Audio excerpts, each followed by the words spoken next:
Corvette held you up a little bit over here. That was nice of it. The problem is he's so fast on the straight and then slow on the corner. I guess that's the correct thing. Yep. How's the car feel with the lower tire pressure?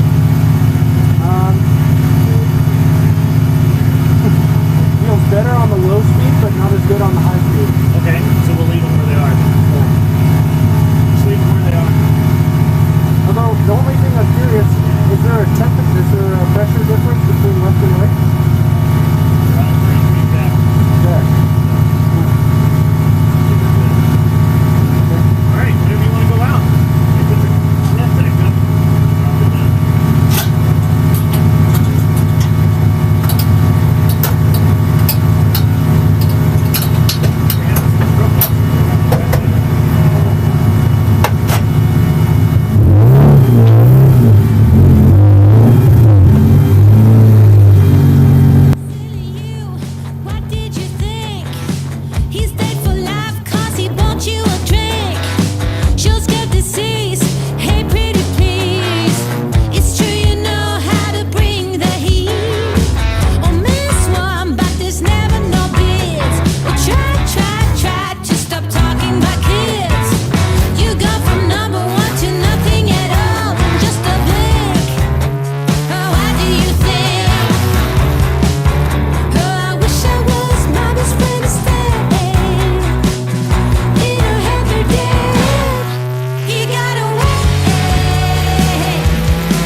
the beginning of the end and the start of a new beginning. Time has come to redefine yourself and to let go of the demons in your head that have held you in captivity for so long. It's time to flip the page and prove them wrong. It's time for rebirth. Yeah, time's up to say goodbye to all the haters, doubters, and non-believers trying to bring you down. In the blink of an eye, you'll realize that there's so much more to the book than the page you were stuck on. Finally, you will feel free to live a life you love living instead of the life you think other people want you to live. Remember, you are the highest authority when it comes to knowing what you want and what you love. So stop trading yourself for the approval from others. Ladies and gentlemen, weirdos and geeks, please repeat after me. I don't give a fuck.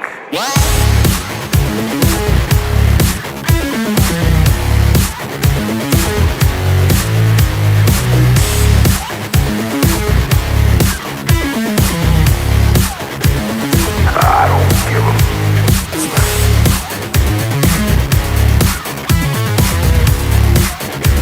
I don't give a fuck.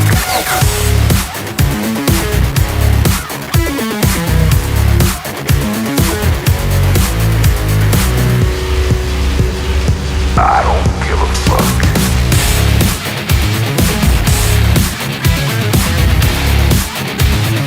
I don't give a fuck.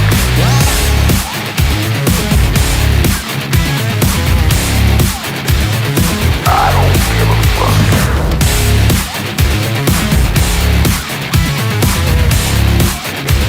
I don't give a fuck.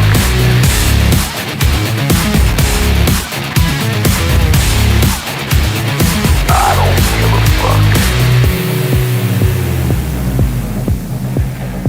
It's time to start doing the right thing. So trust your instinct, stop listening to others, and own your decisions.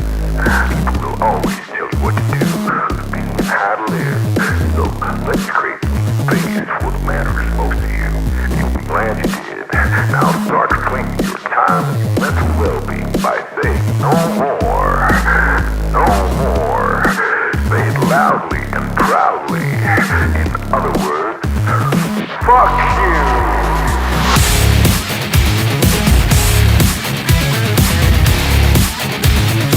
I don't give a fuck.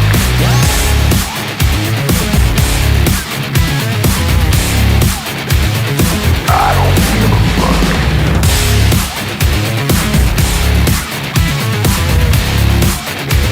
I don't give a fuck.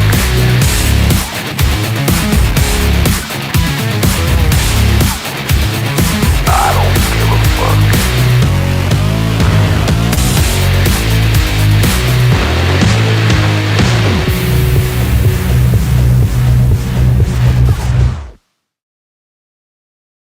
Target acquired. Eagle 1, first strike. You have permission to engage the target.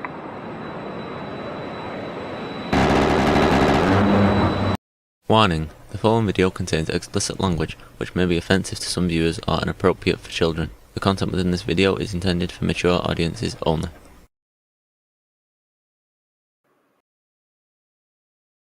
I just muted my mic. Sorry about that. Accidentally hit the wrong button there and muted myself. Welcome, welcome, welcome to everyone that is in the chat right now and is going to be on later. Guys, we're going to have a great show today. We've got a lot to talk about. A lot has gone on. Not only have the Democrats, leftist, socialist, Marxist, and pretty much every other ism person, whatever, have been losing their dang minds for the last week and a half. It's getting even worse as the cabinet picks and appointments are being announced out of Trump's camp, and it is going to be completely epic. And I do mean epic. It just can't get any more interesting to watch. I wish I could say that that I was surprised. I wish that I could say that things are going to settle down and mellow out, but that's not what's going to happen. It's going to be pretty doggone awesome. And we're going to talk about a lot of that today. Guys, welcome to the show. We're back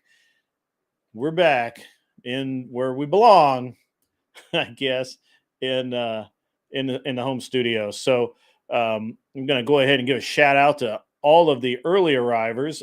Damien was first in the chat today, and if you haven't seen his channel is actually pretty good. I actually was watching something on there the other day. I don't get to catch it live, and so I'm sorry about that. But it is a good channel, so go watch it. 13 is in the house. Good to see you, sir. The Raging Tomato is in the house. Welcome, Sarah. Good to see you as always. Lucas, welcome. I'm not sure I've seen you here, but come on in, sit down, hang out. It's going to be a good time for everyone. Chip and Flint is back in the house. He's been busy lately, been working, putting in a lot of work for an exceptional reason, and we'll get to that shortly. He has a great announcement to make on that one, and we'll go ahead and get that out to you guys shortly. Of course, the moderator robot is in the house. WMD is always there and ready to do what's necessary. I see you out there, Jack. Good to see you in the chat. I know you're bouncing around everywhere. Good morning, Ticky Tack. I see you there as well. Mister in the house. I enjoyed your comments last night. Unfortunately, Mister, I could not keep up with chat last night. I do apologize. I actually went back and read a lot of what was being said. It was amazing, and really enjoyed it. I actually really enjoyed last night's show. It was great. Scott was awesome. And the chat was awesome. Everything was just great about last night's show. I kind of fell down a little bit. I could have had a little bit more interaction with the chat, but it was Scott would get going on something, and I would just sit there and listen because some of what he said I've heard before, but it's always interesting to hear someone else say things in a way that you probably have similar thoughts, but just haven't been able to express. And welcome, Michelle. Yes, I actually changed up the lighting. I changed up my my video display back there a little bit, and I've changed the lens. Actually, and I have a new lens on the way as well. I'm always changing things and refining things. Today, because of the seriousness of the situation, we needed serious lighting, and so we're rocking that. Good to see you. I really appreciate everyone that has joined so far. Hopefully we'll get a lot more people in here today. As always, guys, please like, subscribe if you aren't already, and of course leave comments. It is how all the algorithms work, and of course I need the algorithms to work in my favor. While you're joining us and listening to the great content that I hope that I'm providing, maybe I'm not.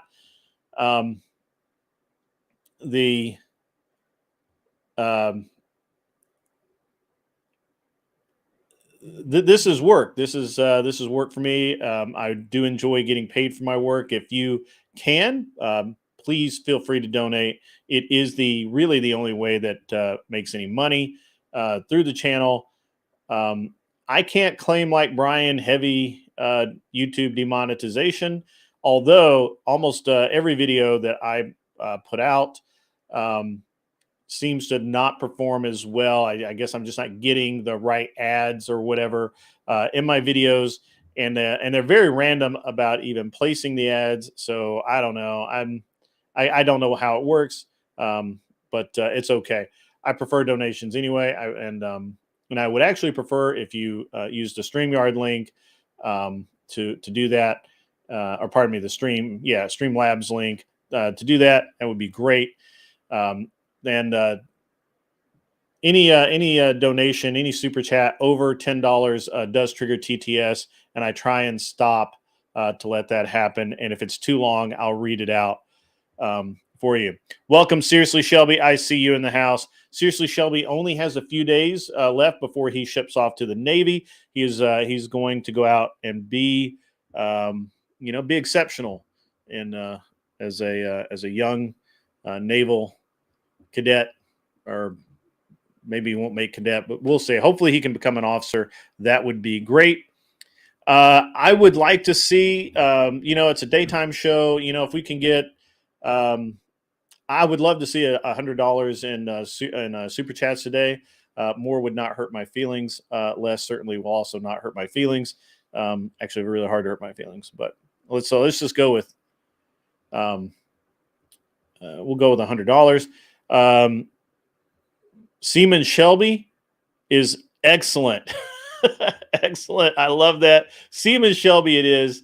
That's awesome. Angel Berber, good to see you in the house. And now let's chat about the number one issue currently driving leftist insane across the country, across the nation, and even, dare I say, across the globe. And that is, as Mr. Mister pointed out, the Trump cabinet. And I, too, have one of the list that is rumored to be part of to be a list of cabinet members, and I want to start the list in a little bit of a kind of an interesting spot, and I'm going to start it off with Secretary of State, and Marco Rubio is, and you're going to notice some commonalities in Trump's picks for this cabinet. We're going to start off with Marco Rubio. Now, Marco Rubio is picked for Secretary of State. I think he'll do exceptionally well at that job. He, look, him and Trump haven't always seen eye to eye. They have definitely been rivals, but Rubio adds an element to Secretary of State of just being a policy hawk. That dude, he's all about policy. He's all about making it making it stick and sticking it to the other person for the most part. I think it's a good call. I'm good with Marco Rubio as Secretary of State. Now, here's one. This is my second one. It's my second one. It's my second favorite, and that is Matt Gaetz. Gates, however you say his name. Now keep in mind that Gaetz is currently under investigation, indictment, whatever, federally, and he's been harassed constantly by the leftists who currently have power of the legal system. Mr. Mister, that's great. I like that, and I don't disagree with that. But because if they do block Gaetz, but the thing is, I think they're going to let Gaetz. They don't have any reason to let Gaetz or to not let Gaetz take the position, and he literally is going to go after, and I mean go after, the people who are currently persecuting him with just innuendo, no evidence whatsoever. It's all just hearsay, and it's all we'll get into that in a minute. Let me just continue down a little bit further. And I, some of these are surprises. Defense Secretary Pete Hegseth. And yes, I do have a list that I'm reading from. Pete Hegseth. Now he's interesting because he's he's National Guard. You're going to notice this is a theme. He's not regular Army. He's Army National Guard. He did tours in Afghanistan and I believe Iraq. Yeah, Iraq. 2 Bronze Stars, right? So he's he's done some good stuff. And he has a show called Fox and Friends Weekend, and that's it. So I think this is a shot at the generals, especially the ones that literally walked away from Afghanistan knowing better, who absolutely was was wrong. That was a wrong thing to do. They knew it was wrong to do, and they did it anyway. And I think I really feel like that Hegseth he's not a bad choice here. There are a couple other people that kind of fit in that position, defense secretary, but I think Trump's goal is to investigate the current top generals. We have more 4-star generals in any period in history, and I think Trump's goal is to investigate them, find the ones that are just political cronies, and get rid of them. Because currently the de rigueur activity for generals is once you make it to 4-star, you just lobby politically to keep your position until you decide to retire at some point way down in the future, and that is really bad. Welcome, Anson Knowles. Good to see you. Walking away from Afghanistan was the only thing Biden did right. No, he didn't do it right. It was the right thing to do, but he didn't do it right. Those are two different things. And you know it, and I know it, and I know you know better. But it's okay. All right. So one of my favorites here, Kristi Noem, Homeland Security Secretary.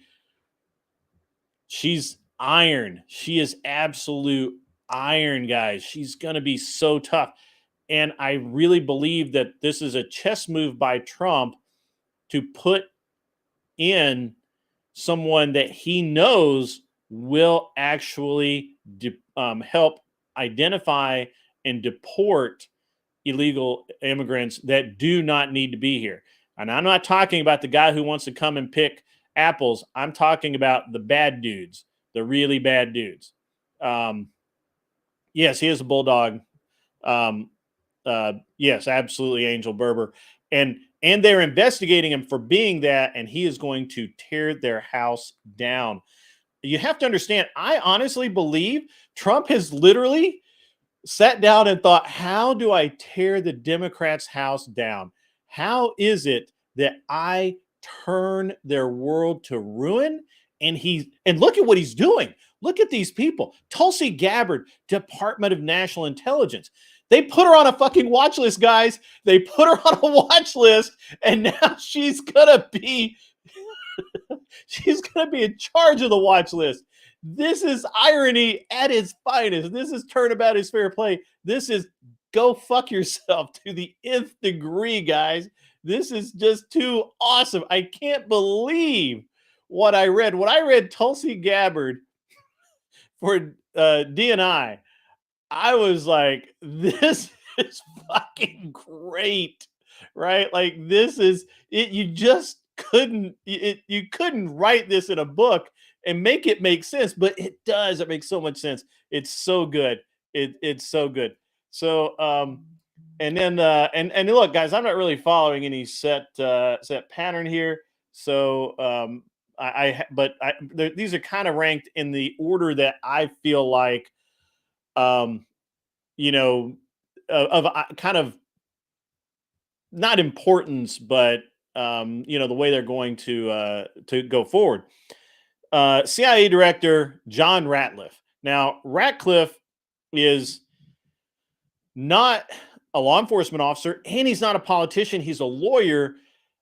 I think that Trump intends for Ratcliffe to tear down the CIA's inner workings and put it back together the way it was meant to be, and get rid of this deep state behind the scenes manipulation that we see out of the CIA so much. And Ratcliffe is loyal to Trump. He was a member of Trump's first legal team when the legal team on the first impeachment, and he is a bulldog. Once he gets into it, he's not going to let go. And I think that I honestly feel like director of CIA being someone that's completely outside of that world is awesome. It's awesome. All right. So now EPA director, that's Lee Zeldin. I had to look this guy up. I'd not heard of him. He's a former New York congressman. He ran for governor. He's been a defender of Trump basically since day one. I'm going to come back to that, Adam. Man, I'm just running down this list first, and then we'll dig into it. You're a little late. You're a little late. I got started, but we're rolling. I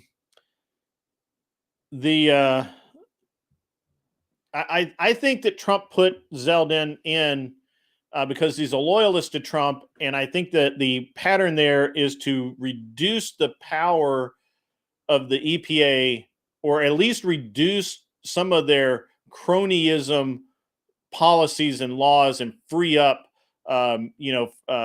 more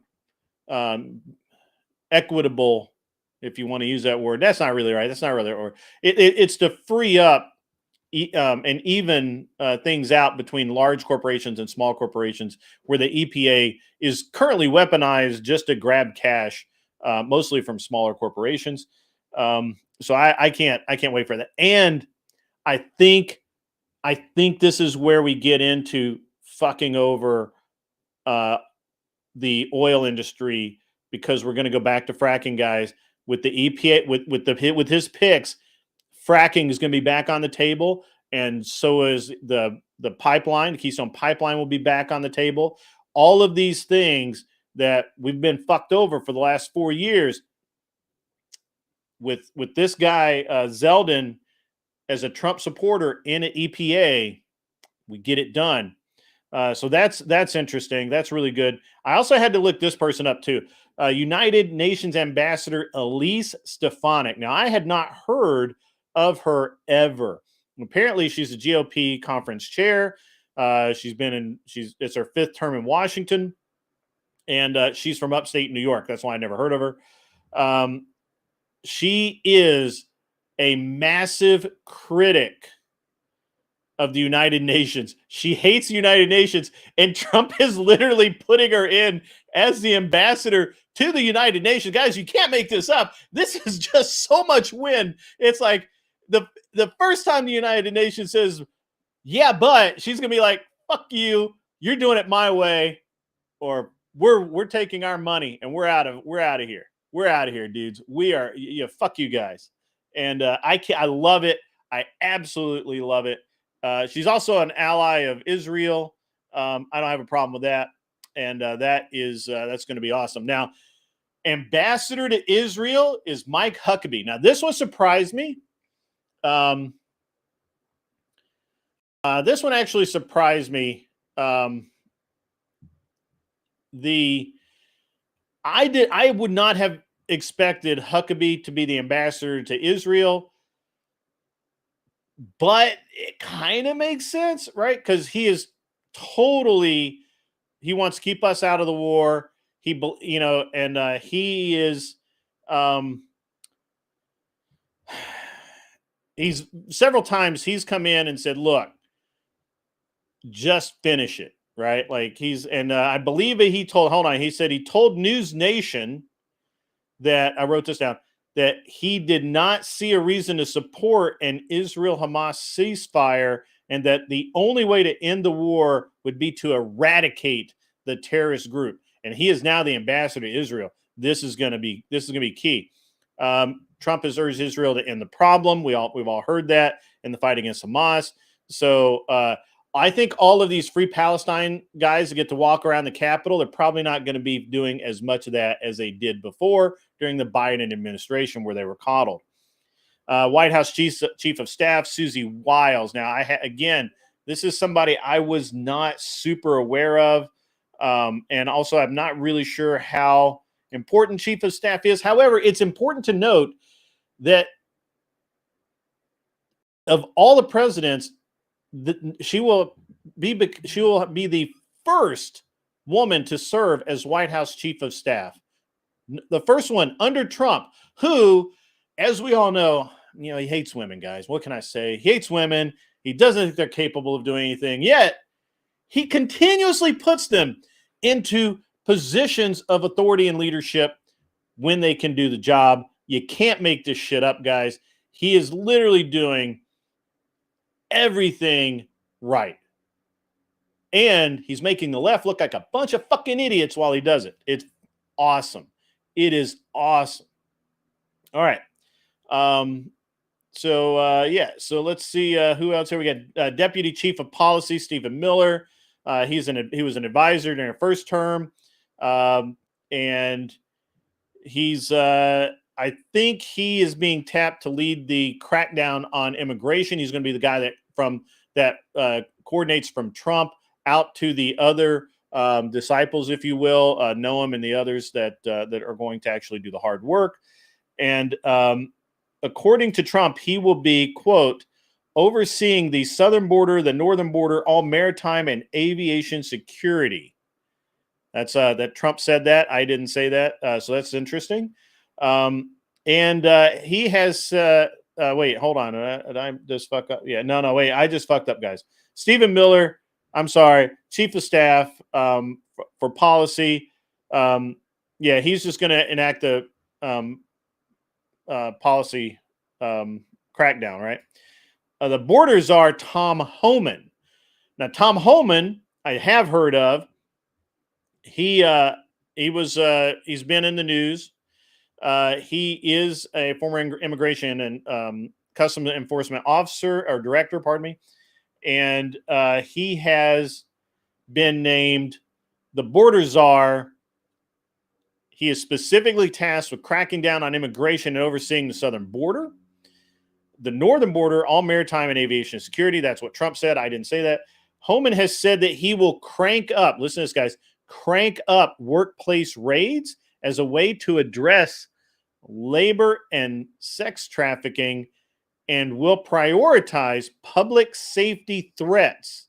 That's these gangs that infiltrate New York and steal from people and all of that. Look, Homan is nobody to play around with. He is no joke.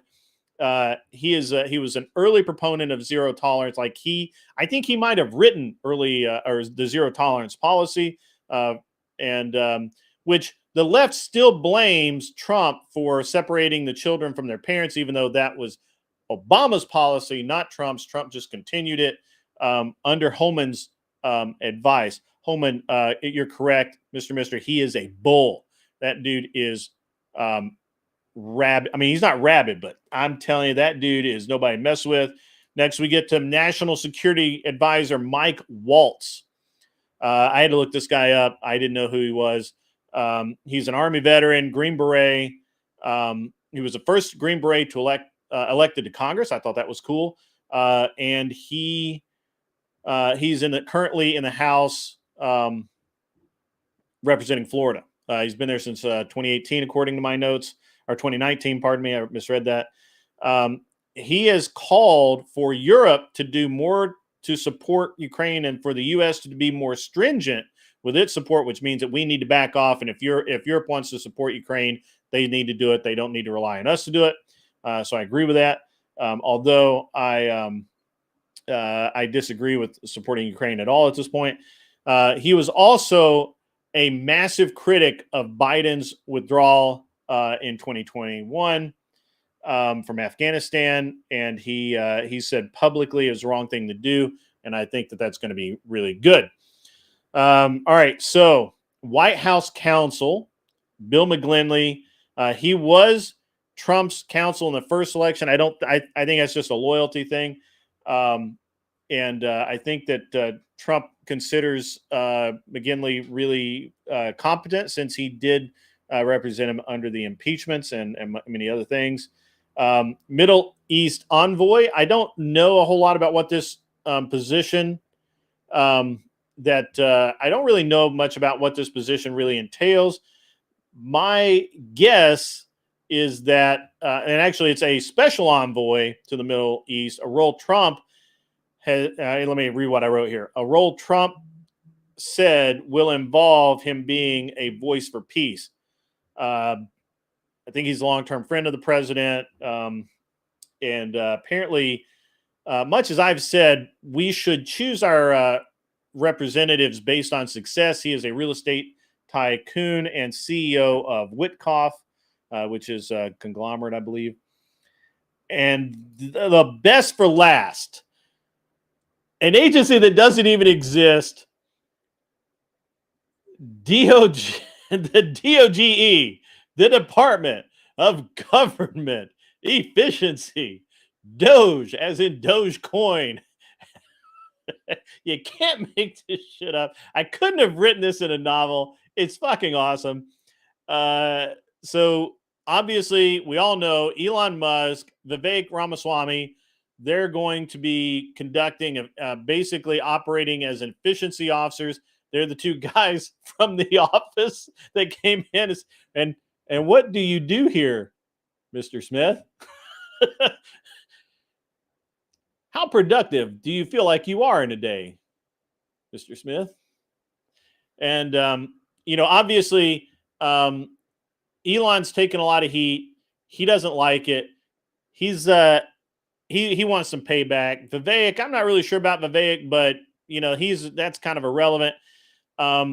There have been a lot of objections to this. I'm going to get to those in a minute. We've got to we have so much to cover. I'm burned through all of those, and we'll talk about the specific ones as we have time. And but those guys, those are Trump's cabinet picks as we know of right now. And I cannot have assembled a better dream team.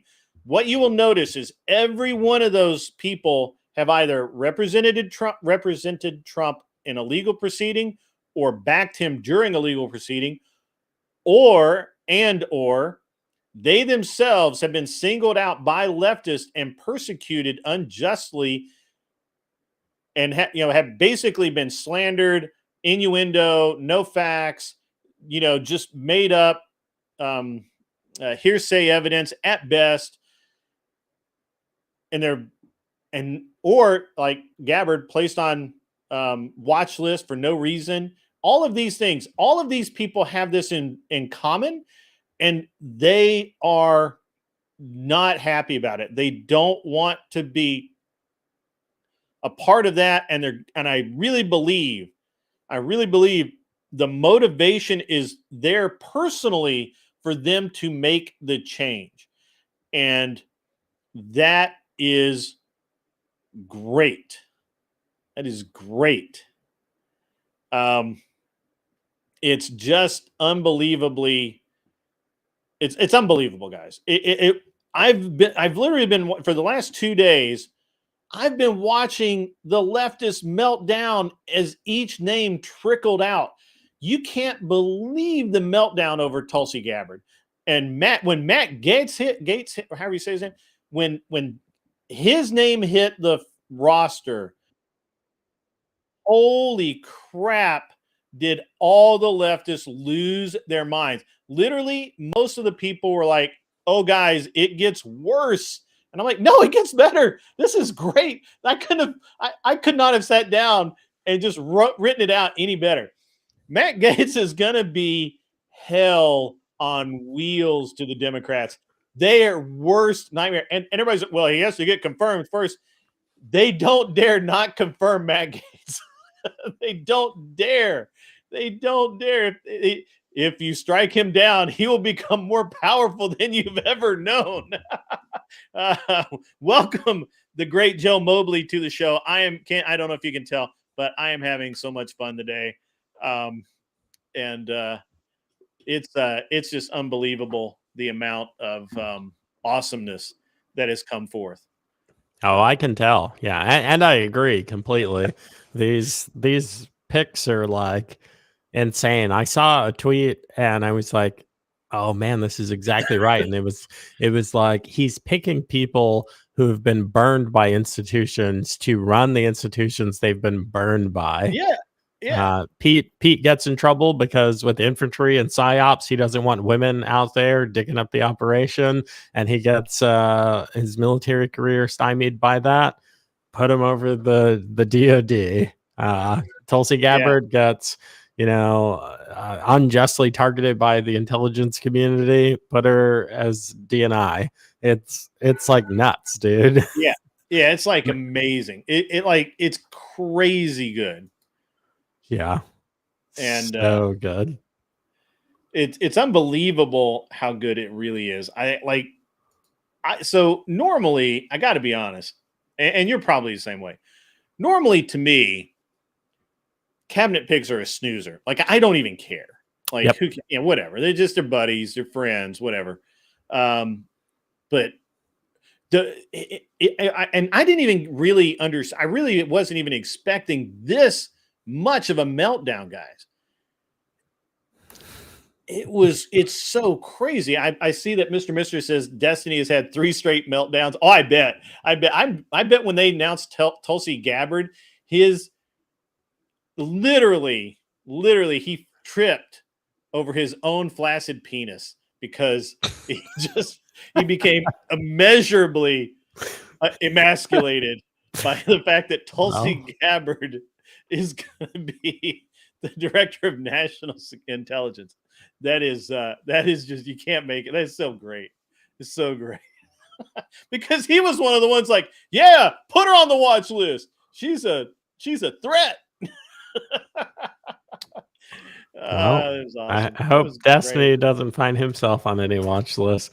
Did you see that there are these like closed door conversations, just like before, where government officials are essentially getting their crap together to figure out how they're going to try and stymie the new administration?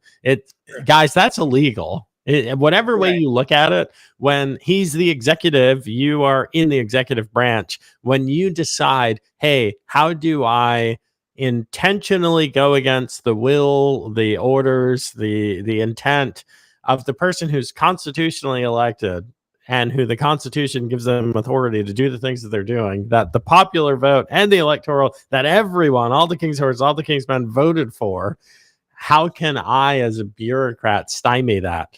You should go to prison. That's what should, if you're in that meeting, putting forward those ideas, you shouldn't be fired. They're like, oh, they should be fired. No, that's sedition. They should go to prison. It's freaking crazy. Right. Yeah. And you know what's worse is what's really making this so much worse is that they did this for the last 4 years. They've gotten away with it and they think they still can. And it's crazy to think about. It really is. So I've got a video from Joe here. We're gonna play this video really quick. It's so stupid, but I made this video actually just for you. So Joe's been creative. He's been bored. He's been at home, trapped with his children, and this is what he comes up with. I got to hit play. We got volume? Yeah. Oh, I can't hear it. Hang on. I got it.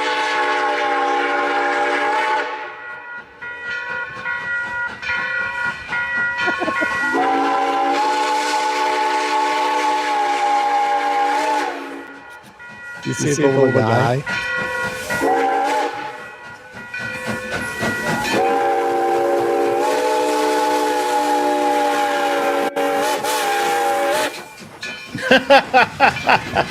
Probably XL. That's funny. That's funny. Let's play that back. I want to play that again. Oh man. I mean, he's wearing the same glasses. So I saw this guy. I couldn't believe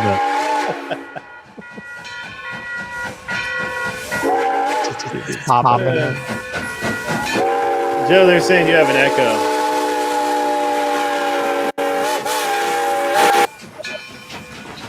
I've stolen no trains, guys. I promise. I've stolen no trains. I always have an echo on the screen share in Talk Studio. I wonder what to do.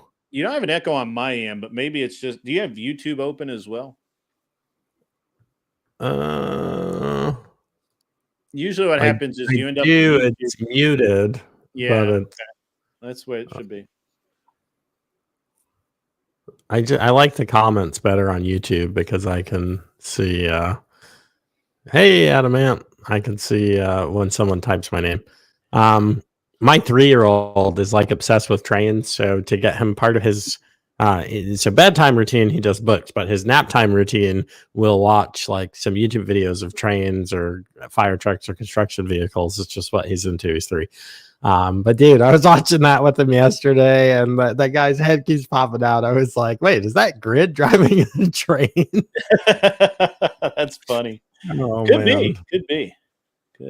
Could be. Yeah, so it's interesting. I'm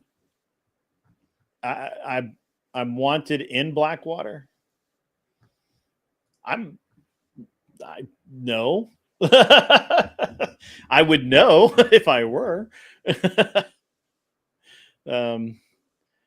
So Joe, what's your take on the cabinet picks?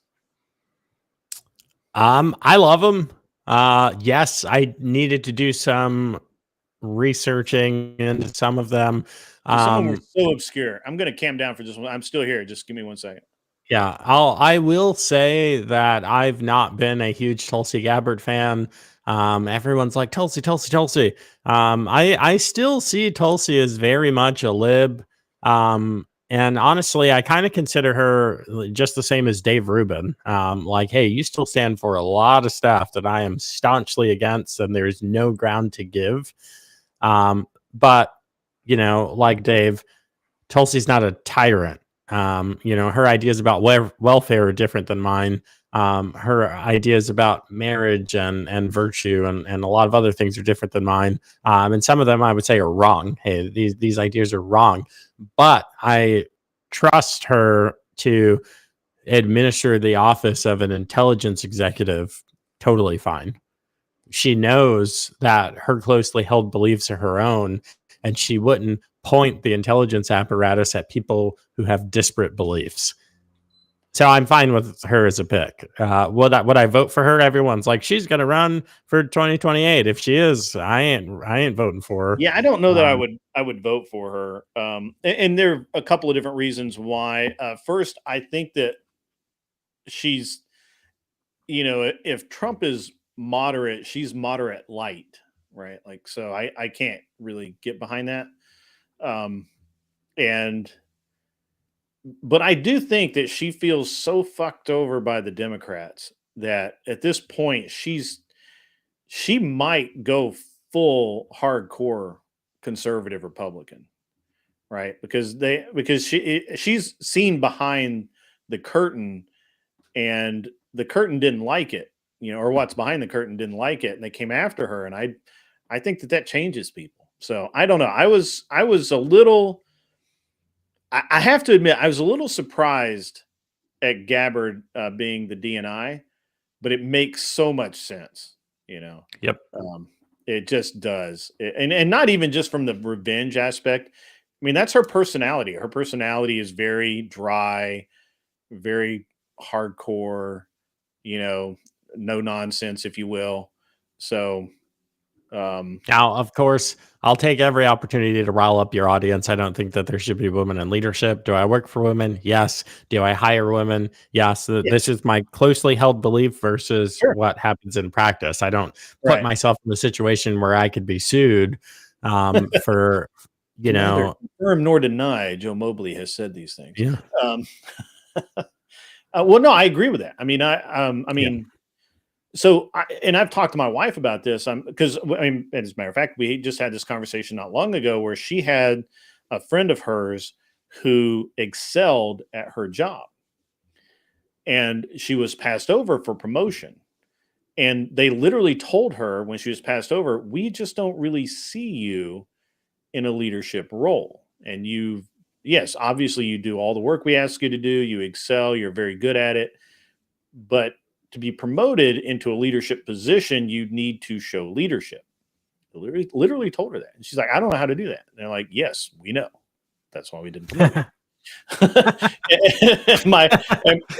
and the girl cried for like 2 days. And my wife was like, I don't have this problem. I'm like, no, you have been around me, and you've been part of my, my serial entrepreneurship, my weird sense of morality in this day and age, and many other things. And so you are an effective leader. And when you lead men, you're not leading men as a power boss babe bitch. You're leading them as someone who knows what the fuck you're doing, and you are in a leadership role for a reason. And men respond to that. They don't care, honestly, if you have a dick or not.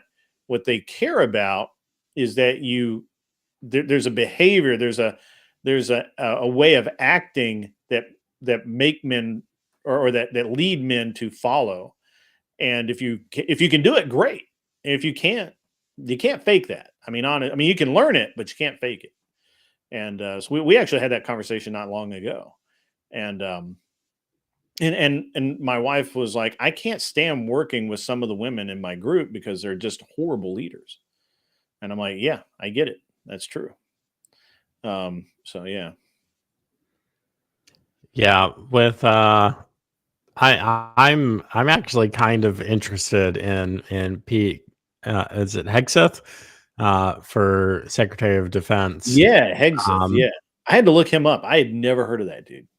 Well, here's why people on both sides of the aisle are blowing up about it, and I'm like, listen, you freaking idiots! You're thinking about this so wrong. They're like, he doesn't have the pedigree that a Secretary of Defense has the pedigree. Good. The Secretary of Defense has been a swamp monster.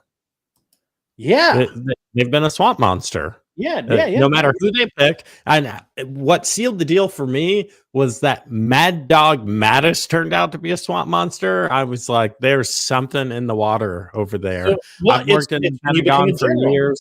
Yeah, but when you become a general, there's something different in the indoctrination that they go through. So good. I'm glad that. Yeah, I'm glad that Hegseth wasn't even a colonel. He topped out at, I think, major. Yeah. So here's the thing, and I fully believe. So this is actually what's fucked up about our military. Once you become a general officer, it's no longer merit based. It hasn't been since the end of World War II. It's all political. 100%.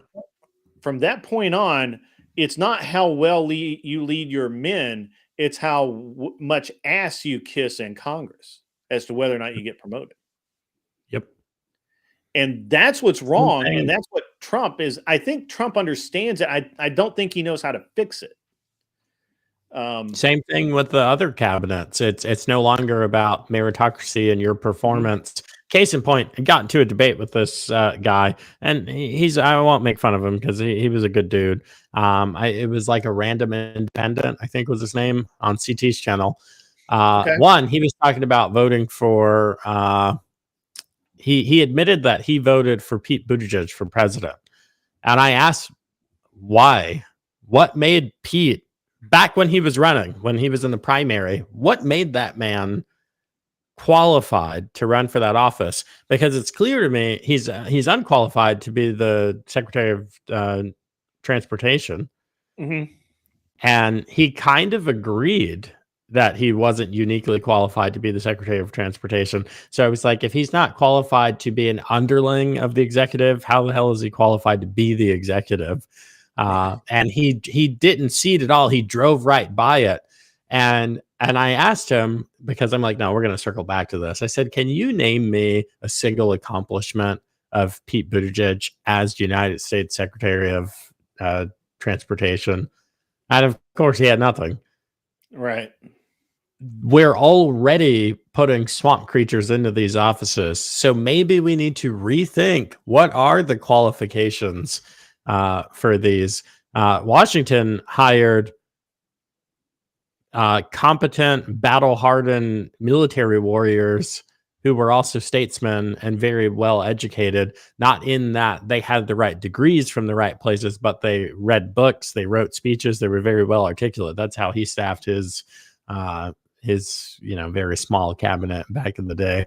I don't know. I think we essentially, I go back, I look through it, I'm like, oh, Pete's a badass. I listened to his interview with Sean Ryan, which is now all over the internet. And he talks about policy. He talks about the issues with the Department of Defense, with how command officers are kind of groomed up to become Mhm. these political swamp monsters, and then retire into being board members at the big defense contractors. He talks about women in combat and how that shouldn't be allowed, whether it's special forces, psychological operations, or combat Yeah, arms, combat he's support. really against that. Like, that's something Yeah. that he is like, it's like not even, it's a non-negotiable with him, right? I say he's uniquely qualified. I'm excited to see guaranteed military recruitment goes up under his He stewardship. is Guaranteed. absolutely against the entire woke agenda. Like, he's literally, and so when I did my research, seems to bear out that Trump picked him specifically because he is so anti woke. He is going, I believe that his specific job in the military going into this position is to just pull back and rip out all of the wokeism that's been instilled in the military, which includes, the women in various roles, women at, well, especially women in combat roles. I think support roles, I think they're going to be okay, but it's going to be terrible. When you say support role, you don't mean combat support. In military operations, combat support is pretty hardcore. No, I mean, like, I I literally mean, cleaning bunks and, doing administrative paperwork type PP, jobs. yeah, filing, working at the Pentagon, filing shit, that kind Yeah. of shit. I was on someone's channel and they were like, "Yeah, women shouldn't. Women could do non-combat jobs." And then the first thing out of their mouth was like, "Navy corpsman." I was like, "Wait a minute, yeah, a combat medic? What are you Yeah, retarded?" yeah. I was like, and especially a corpsman, because the Marine Corps doesn't have medics. Corpsmen go out with the Marines. I'm like, these are the people we're arguing against. Yeah, yeah. Yeah. Well, and again, I think Trump has done a really unique thing for modern times, and he has picked people that know what the fuck they're talking about for the positions that are being inserted in. He's picking a guy that's that's from the National Guard, so he understands how the Army works, but he's not part of the Army machine, right? National Guard is different than the Army, so he knows how it works. He understands all of it, but he has no barracks buddies that are going to be like, "Hey, bud, no, I served under that guy. You can't do that to that guy." He doesn't have anybody like that, right? Like, all his guys are plumbers from Ohio or where the fuck it is, New York, I guess. I mean, he doesn't. It's uniquely qualified, right? It's great. It's just great. I mean, like, if you'd said, Chat GTP, write me the perfect Trump cabinet with all of the available information, it could not have done a better job. It would have failed miserably. And this is amazing. Yeah, Mr. Mister can jump up for a few minutes. I agree. Yeah. I agree. Very excited. Yeah. What do you think about It's so funny. Kristi Noem. Well, full confession, and the internet already knows this. I've got a little bit of a crush on Kristi Noem. Do you really? Oh yeah, and I helped raise $92 million for her. I used to be the director of account management at one of the largest political fundraising companies in the States, but also in the world. Nice. That's actually 10 minutes from my house. Yeah. I used to be a big shot there. I need to understand how to get on the list so they'll give me money in the midterms to say the things I'm already saying. Oh yeah, dude. Can I get a piece of that action too? Like, I can't believe Kamala went in. What did she go in? $200 million of debt or whatever? 20 million. $20 million in debt. They raised almost $1 billion, and she's still 20 million in debt. Good grief. Yeah. And she lost. just gets better and better, and dude. Convincingly. It wasn't even close. Like, that was just that shit was phoned in. $5 comes in from my man Seaman Shelby. I mean, seriously, Shelby. They want women in my MOS of Corman. That's hilarious. It really is. That's a hardcore job. That is it, people fail out of that like more than anything. It's Shelby, I hope you make it through. I'm going to be honest. yeah. It's a hard one. So the armies are 68 whiskeys, combat medics. It's a hard one. Do I not have a simp emoji? I have that. Why is that not on the? Why is that Here, not? let me look. Oh, my emojis are gone. Oh, here they are. What? We got Spurg. We got. I can't read this one. I'll have to fix that. Yeah, I'll have to fix that. I do have it. I must have not uploaded it when I thought I did. Welcome, Mr. Mister, your glorious beard.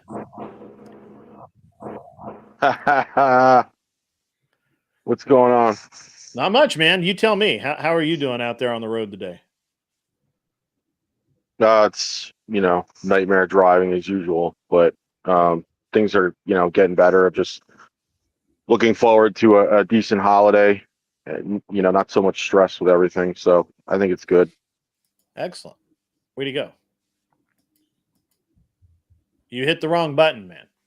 Angel Berber says, yes, the Secretary of Defense has been a warhawk position now for some time. Their pedigree gives them loyalty to their faction, not the presidential agenda. I agree with that, Angel Berber, and I just can't wait for this cabinet. I just can't wait. There's also the enriching aspect because they pull Lloyd Austin out of the boardroom of Lockheed or Raytheon or Halliburton, one of those three. I forget which one.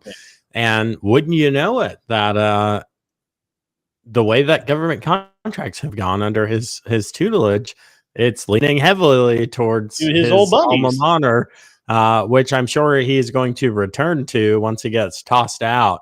And here's a spicy one. It isn't so that hasn't. This kind of hasn't hit mainstream yet. Fake so news. you're getting a scoop. You're getting a scoop on your show before I go to this meeting. Trump is very well. No, this is real news. Trump is very likely to expand the cooling off period. So right now, some of the largest cooling off periods for govies is 2 years. I had a 2-year because I was a contracting officer, so I wrote big contracts for 3, 5, 7, 10 years. Senior executive service members, they can have cooling periods. Theirs is typically 12 to 24 months. More than that is exceedingly rare. Trump is looking at expanding it to a blanket 7-year cooling off period for government executives, which, I mean, I'm for that. That sacrifice is part of the acceptance criteria of getting the right people in those jobs. Hey, it's going to cost you something. You're not going to walk out of here and write all these books and join all these boards and make all this money. You are going to do this to serve your country. We'll compensate you well while you're here, and then you're going to work a regular job when you get out. For this amount of time, you're not going to be having this incestuous relationship with the defense military industrial complex. So I'm a contractor right now, and I say good on you. I hope he does it. Yeah, I do too. But yeah, let me know how I can. Who do I need to contact to make money from the PACs? And I don't know, dude. Well, I got some thoughts on that regarding how social media is going to change. But before I get into that, I just have to ask you guys something because sure. I know you got to bounce in a little bit, Mr. Mobley. But so in regards to specifically the SAVE Act, you remember what that is? Yep. Okay. The way I see it, and I don't mean to bring people's hopes down, but this needs to happen within the first 18 months, I think. Otherwise, it's not going to happen. What do you think? I think everything needs to happen. Many of the things, especially legislatively, need to happen within the first 18 to 24 months because that is while we have the government trifecta. So they got to get these things. It needs to not be talking. It needs to be bills. The bills need to get picked up. They need to get out of committee, and they need to be sponsored in the Senate. The stuff that we want to go through. That SAVE Act, as far as I'm concerned, is probably the hardest thing that they're going to get hit with the roadblock, because that is the test of how much real power that the right has currently in the government, in my view, because that affects. I don't even think it goes far enough. It doesn't include a return. It includes some basic anti-fraud measures, but it doesn't include a return to paper ballots, single day voting. It's about, if I remember correctly, ID requirements, citizenship requirements, and like 2 other things. And I could ask ChatGPT, I guess. Yeah, their argument against it is that there's already a federal law preventing illegals from voting. But what they're asking for is an additional ID, which, I think it was like they took the stat said like 70% of people agree, you have an ID for everything. So why not have one for voting? Especially when it comes to proof of citizenship. But I also think in particular the census thing, like why are illegals included in a census? Wait, was the census thing part of the SAVE Act? No, but that's again, this is my issue with that, because if we don't fix that particular problem, it's just kicking the can down the road, and then we're going to get flooded with more illegals because it grants them power. Now, it's a death by 1,000 cuts, but it still gives them power, Yeah. All right. Well, I got to get to this meeting. I agree on the SAVE Act and many other I just sent you a pieces picture of legislation. on Discord. You just sent me a picture. Yeah. It's like a blur. I don't know. Is it?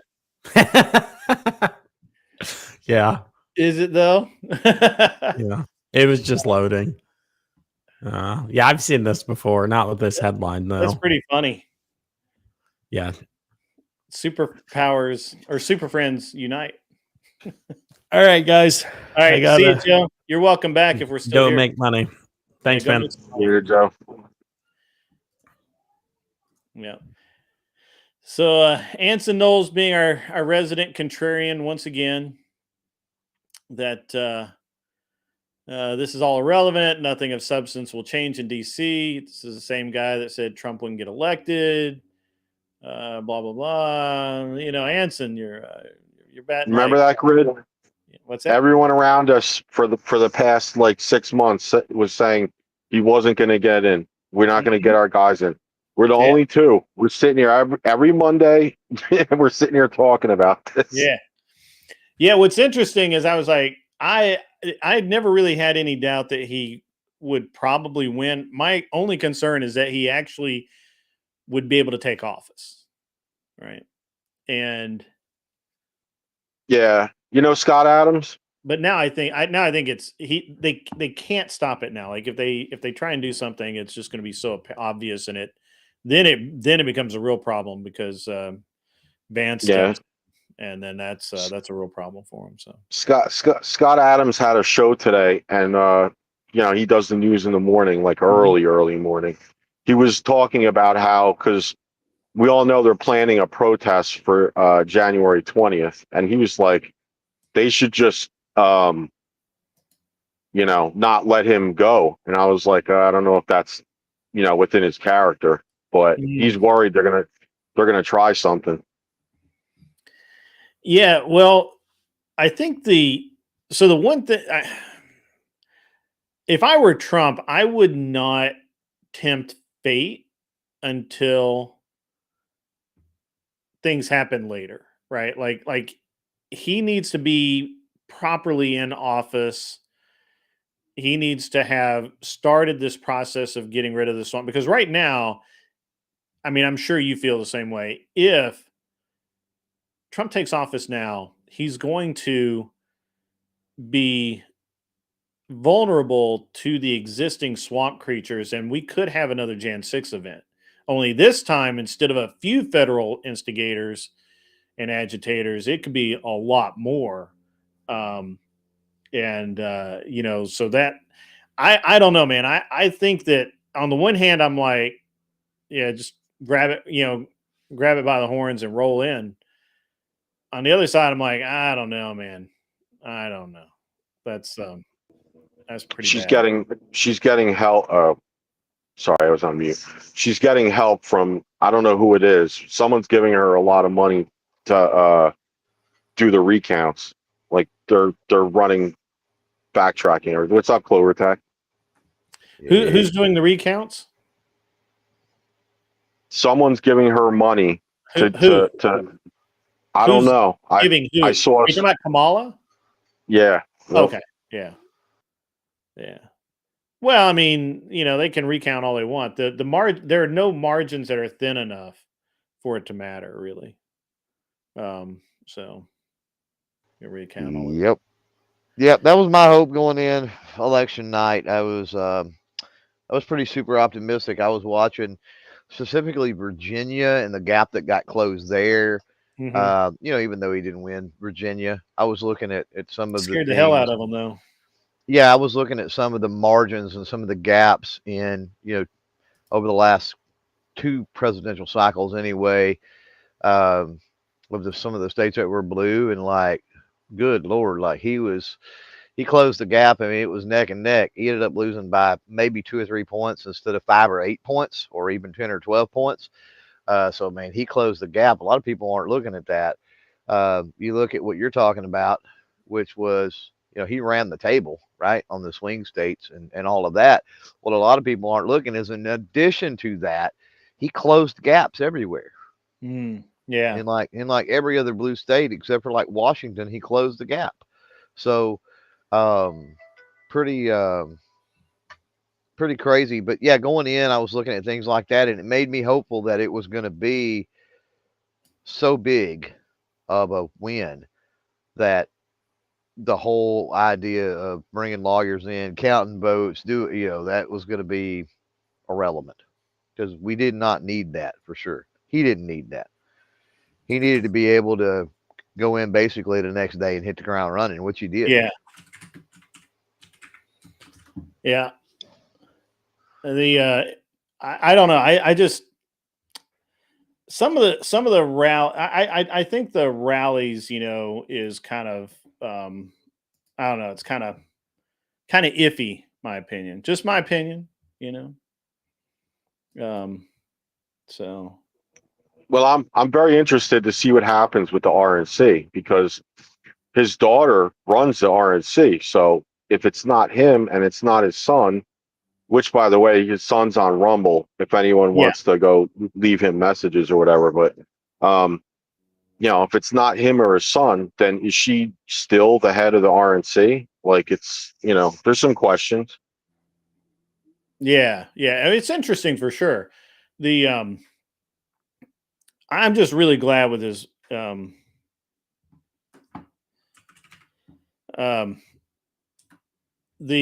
an interesting thing for me, mostly with the cabinet picks right now, right? And the amount of Democrats are losing their minds is just great. It's just great. What's interesting is if you go back to 2020, you saw most conservative shows talking about how it sucks, whatever, recount, maybe there was some cheating here and there. But you saw a lot of conservative streamers getting banned. You saw a lot of people getting deplatformed for not, and now here we have, they've lost, and literally, I think that Dylan Burns guy has been streaming almost nonstop and saying some of the most horrible things about basically everybody, and it's pretty bad. It's pretty bad. So, well, there was a lot of things swirling around 2020. Sure. that you could get banned for. Yeah. You know, there was the election integrity issues, there was Hmm. the laptop issues, there was the Yes. cough issues, there was like there was so many things that Oh, and the have you listened to anything from old Zuck? Any of his interviews and things? I don't know in the last 6 months or so, like leading up to the election, or even a yeah. few He was days really after. quiet. He was really quiet. He's He um he's a totally different. He actually looks like a normal human now, for one thing, but um well, it's he almost lost like $1 billion. So yeah. well, I'm not gonna say, you know, he's certainly not made the Elon shift. You know what I No, mean? But it well, I don't think seems like, Elon made a shift. huh? I don't think Elon made a shift. I think Elon was always kind of middle ground Oh, anyway. well, I'm talking about being more vocal and proactive is what I mean by shift. Yeah, I don't Yeah, mean by yeah. I think the party left him. He didn't leave the party, right?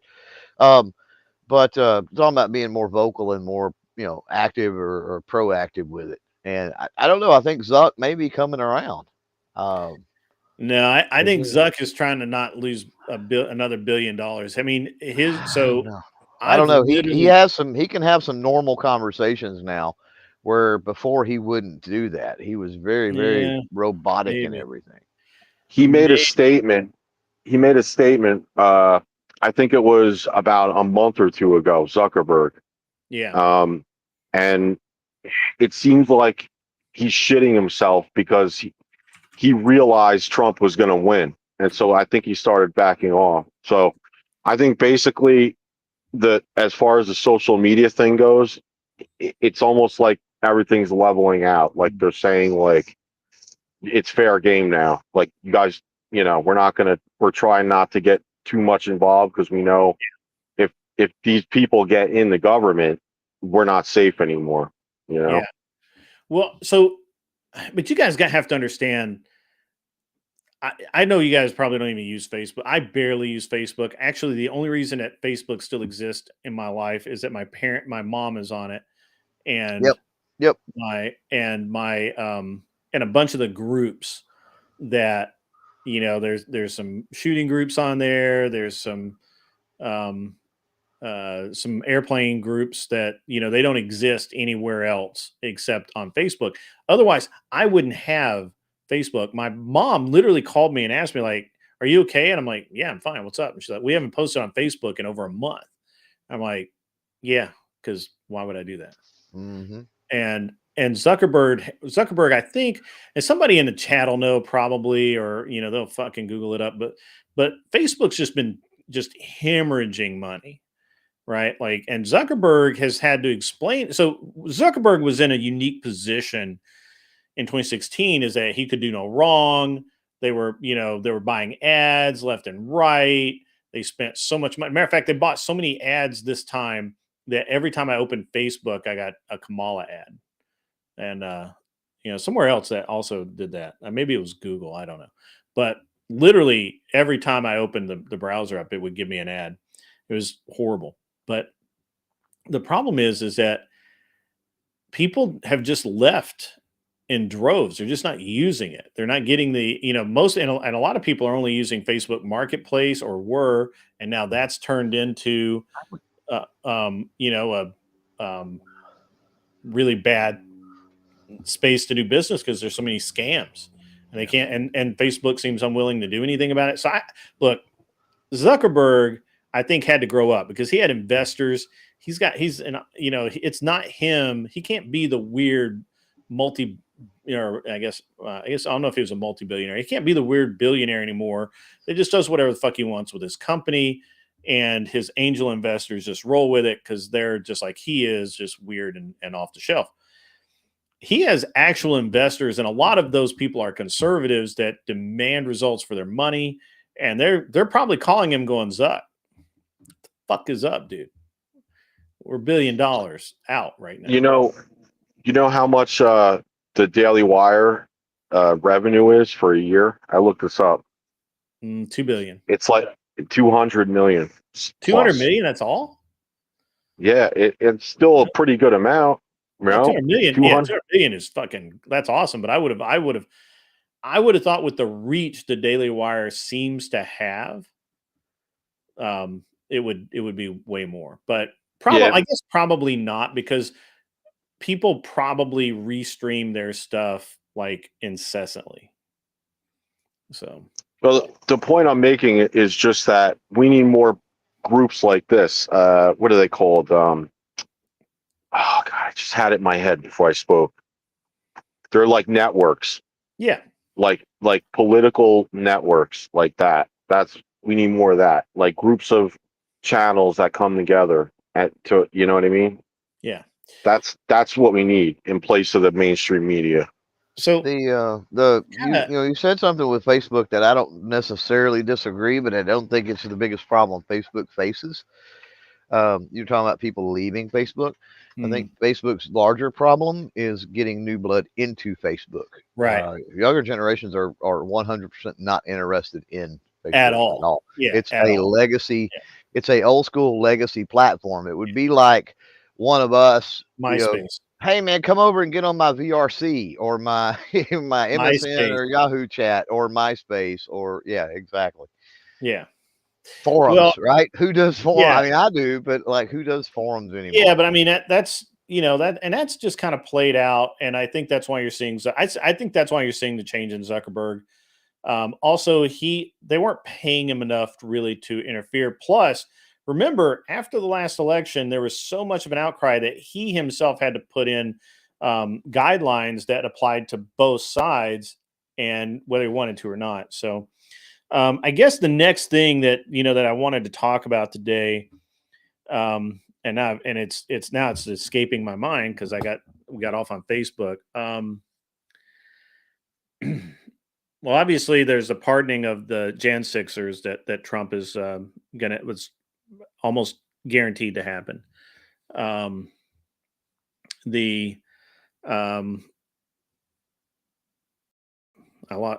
had the second topic like right there, and now it's gone.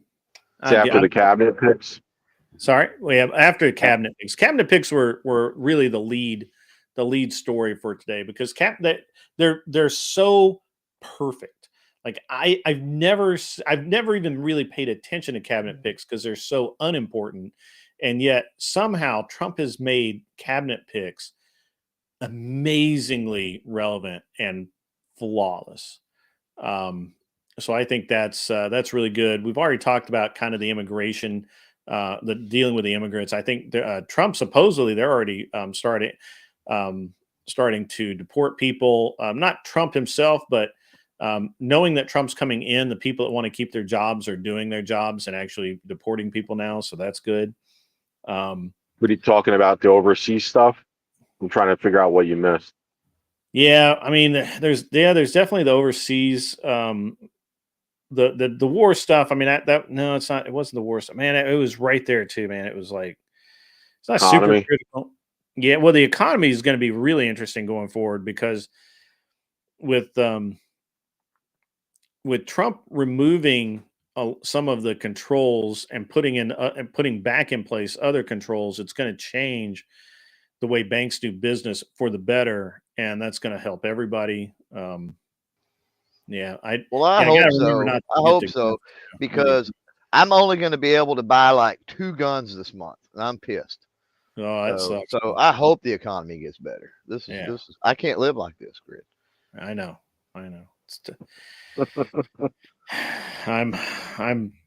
I feel your pain, brother. I feel your pain.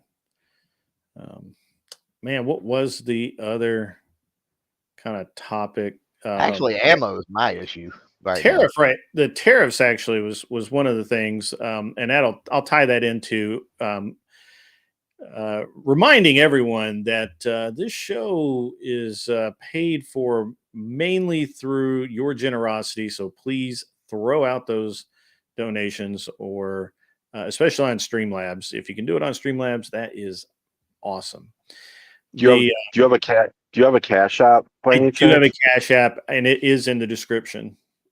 Okay, just checking. You can Cash App. I probably could throw. I've got I think I still have a business PayPal. I could throw that out there too. But yeah, I'm an equal opportunity grifter. So anybody, we'll take your money. but it's interesting right now, I think, with now I lost my train of thought again because I got grifting. Yeah. Facebook probably censor people. Yeah. Nobody. Yeah, they. You're right, Anson Knowles. That's exactly the problem. Where you going? Where you going? Tariffs? You were going down the economy. Tariffs? Right? Yes. Let's talk tariffs because I know that's going to be a big subject for a lot of people. That's a talking point the left is using. One of the interesting things I think is how ineffective the current group of talking points are. I think that by and large, conservatives and basically everybody else, we're just fed up, man. It's just so bad, right? Like I'm tired of people telling me that it's my fault the economy's bad when I'm the one, that gets up every day and goes out and tries to make some money somewhere, right? And I do that even as a retired person. I still get up every day and go try and make money. And so, Well, people don't understand tariffs. It's yeah, well, they don't.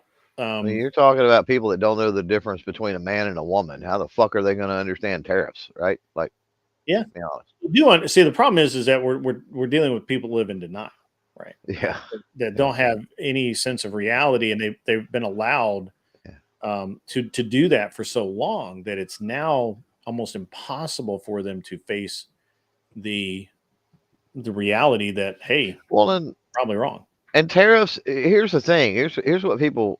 I think they gloss over it or they don't look. They look at the bad on tariffs, right? They look at, oh, well, that'll increase the price of the. Well, no, not necessarily. So if we get into an agreement with country, whatever. I mean, a country, Argentina, right? I'm just picking one.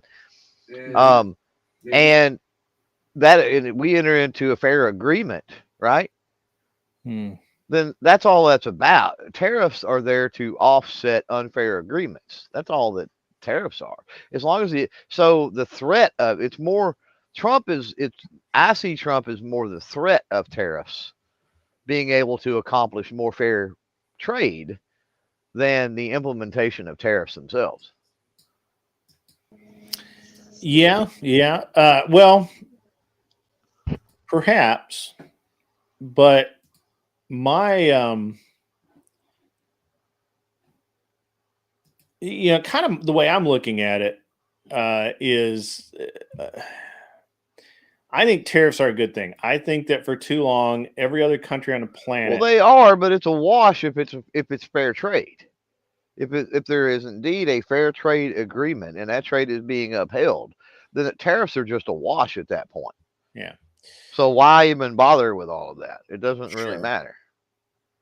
Well, because if they're buying, if we're sending them $2 million, right, and we're buying $2 million, or we're sending them $2 million, they're buying $2 million with our stuff, we're buying $2 million of theirs, then tariffs doesn't matter because that's going to be a wash. We're going to tariff them, they're going to tariff us, and again, it's a zero-sum game at the end of the day with that. Not necessarily. To Grid's point earlier, the point he's trying to make is that every answer or talking point they give is a linear answer. It has no monkey branches. So, for instance, they always say that inflation is caused by one thing, and the only reason why they say that is because they they only want the answer to be their answer. Right.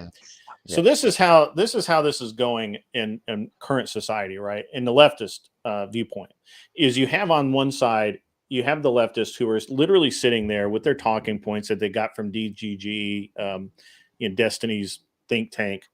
And, so you say, well, tariffs are good. And they say, no, tariffs are bad because here's this study that was done by top economists the world over to say that tariffs almost always result in a higher cost of goods. And I will always concede that point. Sure, I'm sure economists say that. Why would they not say that? However, they don't always result in higher cost of goods. Generically, what they actually do is they short term may cause a high price in goods, which drives the clientele to look for a new source. That new source, if it can be priced competitively, as in much cheaper, then becomes the source. And the importer, the guy who's importing the cheap stuff from China or Mongolia or wherever the fuck it's coming from, has two choices. Either they lower the price or they stop importing. That's how tariffs work. They could lower It's the really quality, which would lower the price on their end. Well, we're not. Well, no, I don't believe that. I don't believe that you can. The problem is that in our society, we are a large portion of us prefer a higher quality item, even if we have to pay a little bit. Really? I would love to know the amount of fucking Temu packages that are delivered every day, or Wish, but okay. Well, Look, if you think Well, I about it, wouldn't say it's a majority of people. a I think most majority of people people make fun of prefer it. quality, or a majority of people are actually acquiring things of quality, because I don't think they are. Well, I think there's less. I think people get made fun of for Who doesn't want quality? I get that. I get people that want quality. That's a whole different thing than the reality of people that actually buy quality. Right. But here, so again, this is what we call a false economy, right? Where you say, well, I can buy this thing for $50 less, and it's just as good, but it's not just as good, and people know that, right? So if you and I'm talking about if you're Well, the rationalization is it's just as good for what I need it for, or for what I'm doing. Sure. So you're forgetting the nuance baked into that. No, I wasn't forgetting the nuance. If you still want a cheaper product that is a cheaper quality, but you're not buying, it's not one-to-one anymore. This is the problem behind the argument against tariffs. One-to-one, if I have X part and it's made abroad, right? And it's just an injected, molded, whatever fucking part, or a toy car, whatever it is. And we place a tariff because the company could make them here, but they choose to offshore the production. And I don't care where they can make it in Venezuela, they can make it in Brazil, they can make it in South Africa. It doesn't fucking matter to me. Wherever they make it there and they ship it here. Because of the tariff, that good cost 10% or 20% more. So instead of being $10, it's $12.50 or whatever, right? Doesn't sound like a lot. But another guy who has a similar factory and says, you know what, I'm going to make them here and I'm going to sell them for $8. And I can still make profit and I don't have to pay the stupid tariff on each and every piece that comes in. And then that guy makes a ton of money because it's the same as the more expensive unit, same quality. Across the board, you pick one up, you look at them, they're the same. Maybe they're different. Maybe one's brown, one's blue, whatever. If the guy who's importing them and he's making, a massive killing on the profit, he has two choices. He can either discontinue importing completely, or he can lower his prices, i.e. suck up the tariff, and market again competitively with an American good. And in which case, Trump has pretty much said that he'll just raise the tariff again to the point where the real choice is to buy the American-made product. I don't think that he can do that. I mean, seriously, who's going to go line item for the millions and millions of products made? But yeah, right.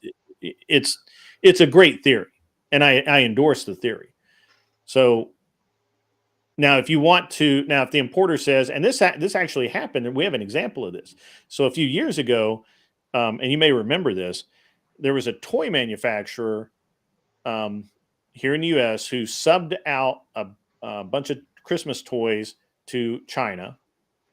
The China factory were third shifting them, right? Which means that for 2 shifts, they made products for the U.S. company for they ran a third shift that ran the exact same product, made slightly cheaper for sale in China and on off-brand in the U.S. Being no real tariff, they could undercut the original. Yeah, it's not as good as the original, but nobody cares if it's that much cheaper. So the problem is that the cheaper version used a paint that had lead in it, right? That was still legal in China. I don't think for use on toys, but it was still legal to have the lead-based paint or whatever. And somehow a shipment of those got shipped to the U.S. as the actual toys, right? And people found out. They went through the fucking moon, and bunch of news, bunch of press. You remember that? So that's what people are only going to take an inferior quality of product so many times. I don't know that if I were, it's just like I typically. My wife and I used to joke that if it's $100 and less, it's okay if it's made in China, but anything over that, we have to start really thinking about it. like at that point, it's you're spending actual real money, and you probably maybe. But I mean, if you get up into things thousands of dollars, I mean, get into I'm just thinking thermal and night vision is a great example of this. It's like there's made in the USA is going to be 50, 60, 70 grand, 100 grand for similar quality that you could get done overseas for maybe 3 or 4 or 5, something like that. Well, the thing is you have companies like ATN, right? ATN, who has a fair amount of their, I think ATN is the company that they have a fair amount. ATN or Hard. One of the companies has a fair amount of their product produced overseas. They mark that product up dramatically. Yeah, I had an example with ATN, I think, because they're garbage. But right, but people buy the crap out of them. Well, they do because they're cheap. And now, if you put a tariff on those, right? If you put a tariff on those, all of a sudden, the loopholes and some of the other equipment. You're not going to put it. If you put a tariff that makes an ATN the same price as a thermal dynamics, which is 10 times the price. Yes. Just nobody is going to fucking buy thermal because nobody can afford to buy a $30,000 thermal. Well, this is my point earlier with the argument is that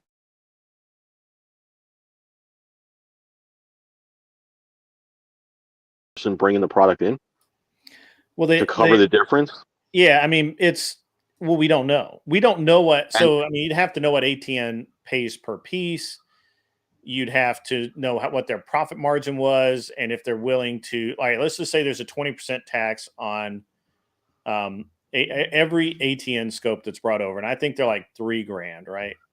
So 20% is like $400. Is that right? Am I right on that? I don't think I'm right.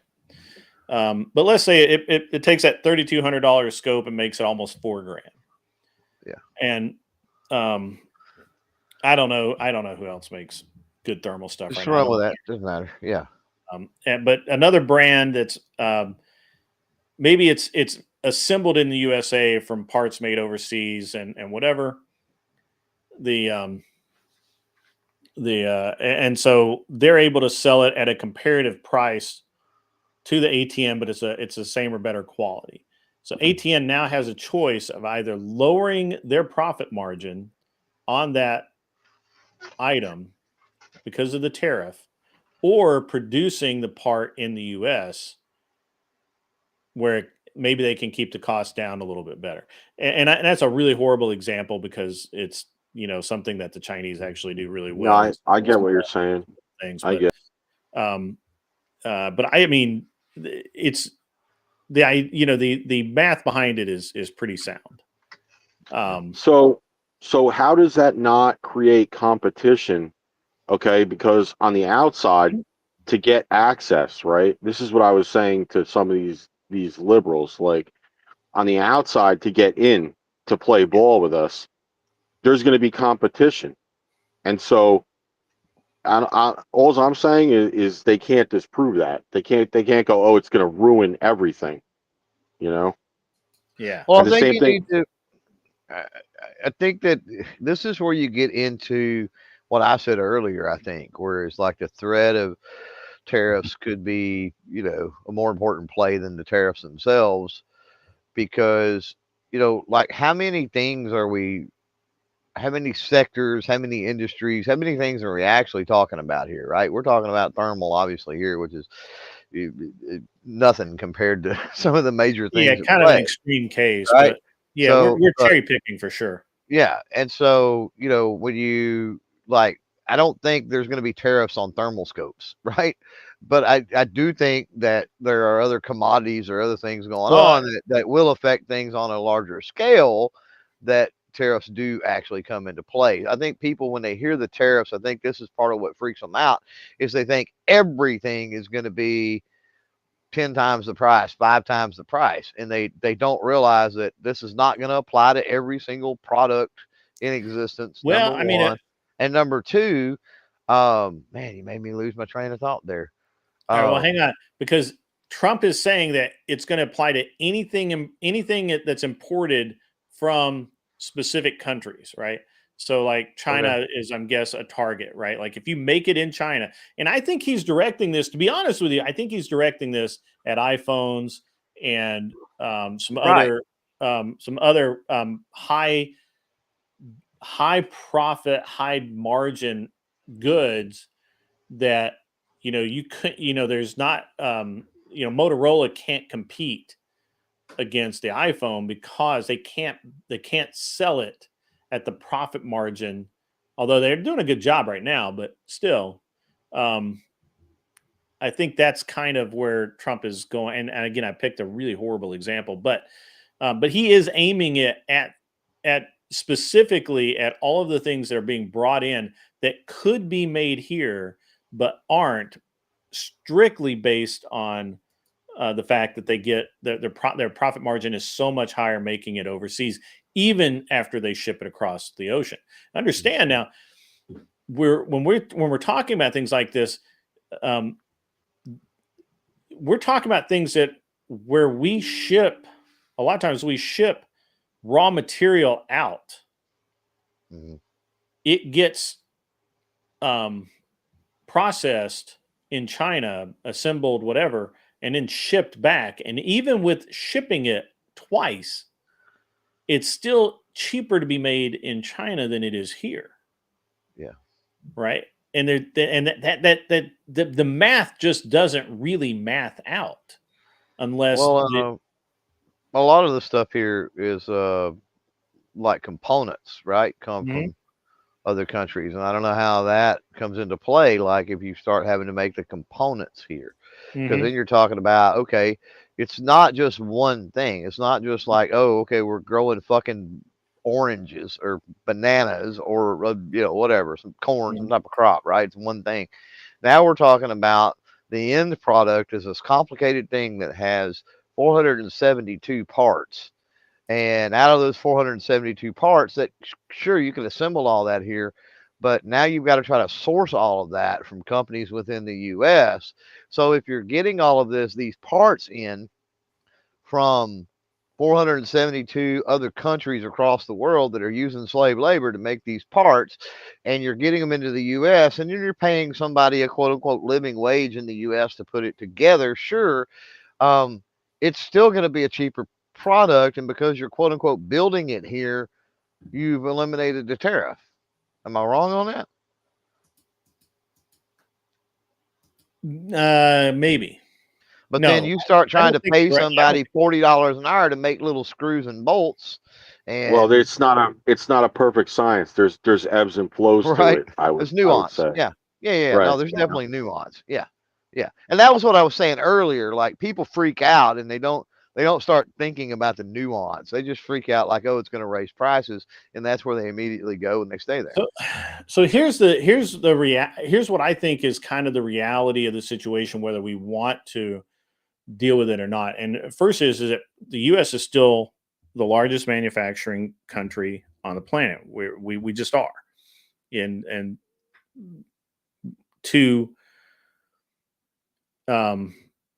really compete on the world stage, we have to be able to export our goods to other countries, and they need to be able to buy them, right? Like they need to be able to buy them at a rate that where they're competitive against other countries' products as well. So I'm not.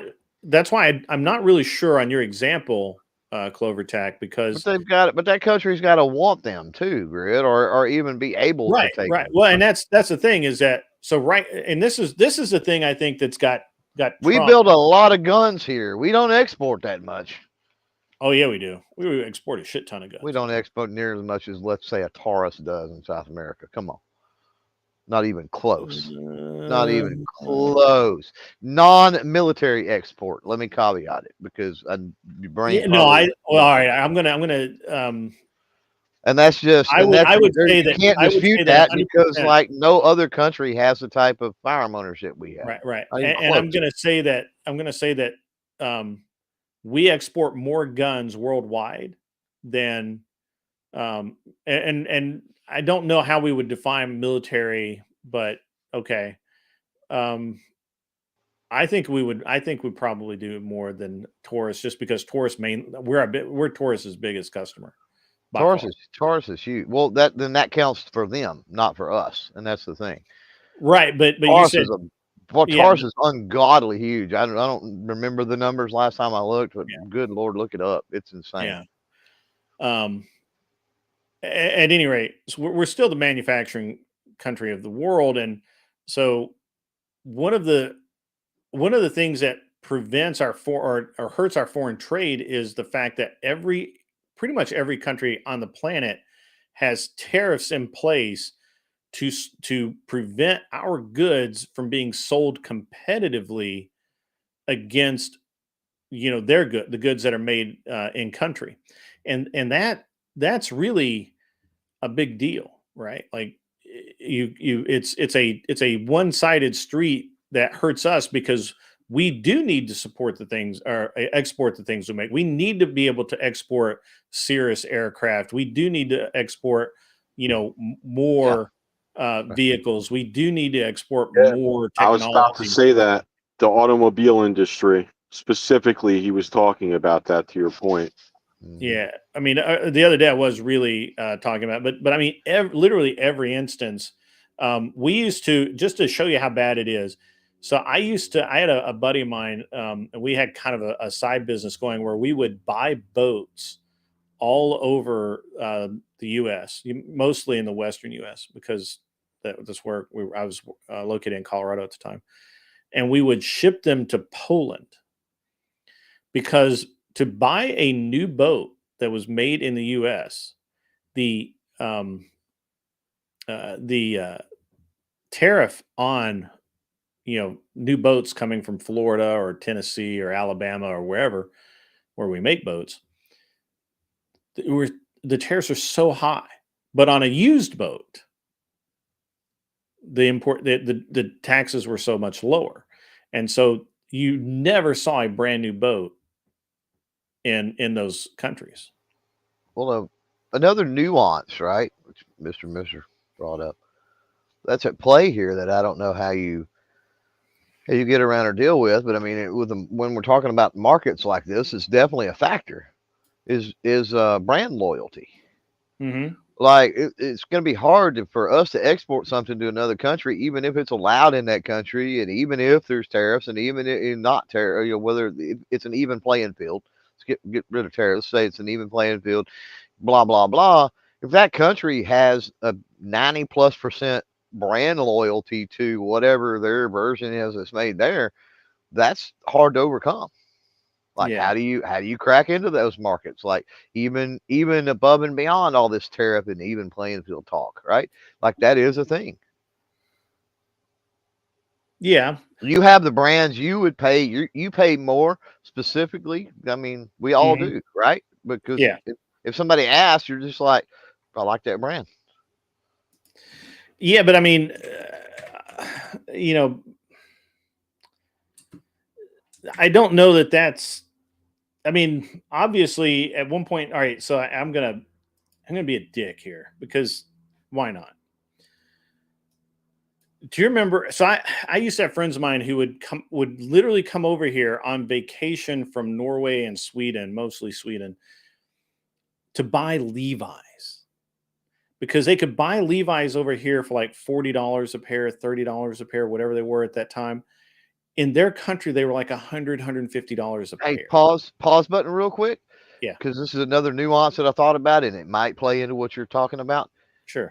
Are they the same fucking Levi's? Because a lot of people don't realize just because it looks the same and it's got the same model number doesn't mean it's the same. And if you don't believe me, go buy a fucking TV from Walmart or a gun for that matter. It's going to have a completely different serial number because it's made specifically for that company, made for Walmart. And I got to assume things like that happen in other countries and stuff as well. Where who was it that Bobby Kennedy was talking about the Fruit Loops in Canada have like 4 ingredients and ours has like 30. Yeah. Anyway, No, they're U.S. made Levi's. They're yeah. not Anyway, made. back to the Levi. I was just interjecting that maybe they're not the Yeah. same Levi's, right? No, But they were like correct. $150 a pair for a pair of Levi's in Sweden at the time, and it was really crazy. And um, I don't know, man. It was uh, Anson. Did you have a comment censored? I didn't see that. No, that's been happening to a lot of people lately. I don't know what's going on with that, but you'll go to type in a comment and you might have to type it in like 3 or 4 times in order to get it Really, in properly. Yep. Yep. that's I'm one of nuts. those. Yeah, I'm one of those people. I put in a lot of words for a comment, and I have to like do stuff like if I'm going to type in Israel, I'll have to put an I and then put a space and then put in the rest. Like it's Wow. strange. Yeah, Yeah. 2 words is real. But it even goes beyond that. I've noticed even like if you start getting belligerent and uh, like derogatory, like moron, fool, uh, fucktard, like things like that. Like that was a bad example on the end because that's a curse word. But Yeah. yeah, even like moron, idiot, things like that. That a lot of times I got to go back and change the words. It's weird. It's like they don't You know want what's people. crazy is They don't want people name calling in the chat. It's weird. Yeah, I can't like normally when something's like, you know, moderated out. So it's YouTube doing it themselves. It's not. Um, that's crazy. It's not like us doing it or like we. It's not that we can see it and they just didn't put it there. It's like it's just not there. I forget who it was. Somebody said that they were messing with their code or something recently. I I heard that. cannot. Yeah, I heard that they were having issues with how fast they had kind of. Apparently they had a bump in growth and they. I got an Israel comment through with no problem. So Yeah, well, I think a lot of it has to do with how much that stuff you say. I don't know. I think there is because it's not like YouTube doesn't have the Yeah, data on that. I think it does have to do with the account Mhm. to an extent too. Yeah. But yeah, no, I think tariffs are a good thing. I think that it helps us overall. Yeah, I don't. Yeah, I agree. I think that we can argue. There are good arguments on both sides. The argument that I'm tired of, though, is that the economists say that it could hurt the economy, and most likely will hurt the economy. Well, first of all, you can't tell me what's most likely. I mean, that's a stupid comment to make. Well, we can And- take something that we agree on 99.9% of the time, and we can argue that 0.1% to fucking death. Let's be honest. So, but yeah, I agree with you. I don't have a problem with that. With the Yeah. tariff. Google says they were messing with their source code for YouTube. Maybe that's They're always messing with stuff, though. It's not uncommon. yeah. They weren't messing with that. They'd be messing with something else. Yep. Guys, I don't know if you guys know it, but Jim Bob and Teriyaki are debating free will again. And they've already started the debate. I was going to end early so you guys could go over there a little bit earlier, but we were having a good conversation. I didn't want it to end.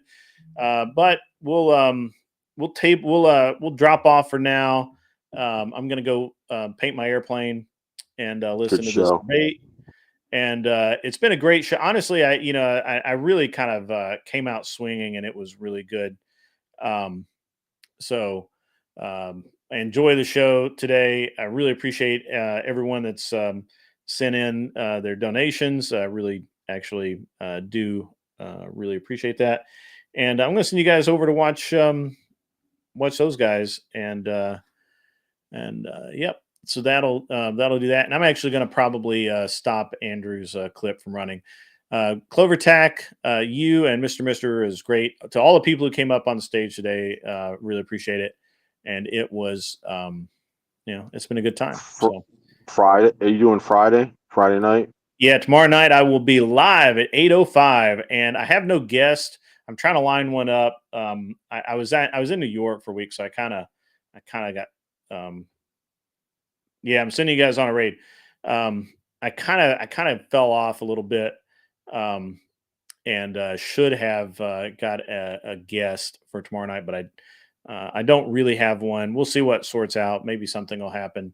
Otherwise, we'll probably we might do an open panel tomorrow night. We'll see how it goes.